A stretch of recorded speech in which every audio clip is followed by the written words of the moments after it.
we are a happy people, you know. Go ahead, Chuck. Well, I'd like to have you hear the testimony of one of our young men who actually is in the group called the Love Song, and God brought these boys to the Lord about 1.5 years ago.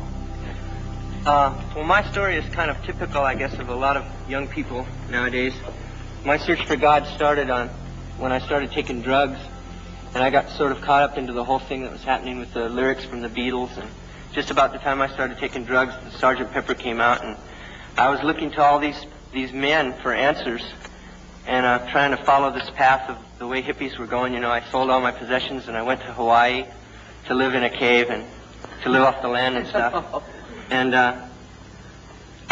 after sitting over on the islands there for a while, which was kind of like a dream to me because, it's so groovy over there and everything, and I had everything that I wanted. I had my guitar and I had drugs, and I was searching for God.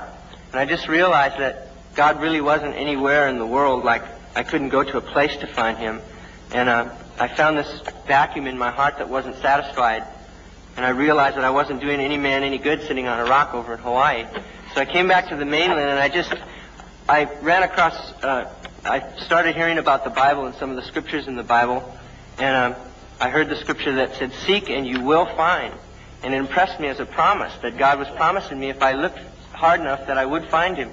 So I just continued my search, and I went through a lot of different ways to try to find it. I went through the Eastern philosophies and some Buddhism and the Urantia book and Timothy Leary's trip, and I went through all these things trying to connect them, and I never really heard how simple it was to just accept Jesus and that He was the answer, because these other religions, philosophies kind of include Him, but not as the Son of God and the Son of Man. So I decided, I'd heard about Calvary Chapel, and I decided to give this place a try, because I was being open-minded, and I wanted to try everything that seemed like it might be a way. But it was the last place that I expected to find it, because in my heart I felt it would be up on this mountain somewhere with this long-haired guru. And he said, well, in 10 years we'll be on our way, And that's how I really expected to find God. And I walked in and I heard Pastor Smith just laying down the simplicity of the gospel. After I'd been making such a heavy thing out of it for 4 or 5 years, I was into LSD and drugs and marijuana. And I just heard, man, Jesus died on the cross to save you because no man can make it because we're all just really rotten inside, I'm coming to discover that more every day. His grace and His love is just so abundant, and that's the answer to the world's problems, and there is no other answer.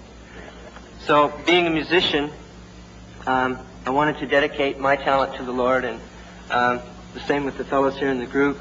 So we all became Christians just about the same time out of the Laguna Beach dope scene, and we found the Lord just about the same time, and we decided that we would start giving our talents to Him, and the Lord started to give us tunes, and we'd like to sing one and share one with you now called Welcome Back. It's one of the first songs we wrote, and it's kind of like a story that it's like God speaking to anyone that finally finds the truth and decides to yield his life to Jesus Christ.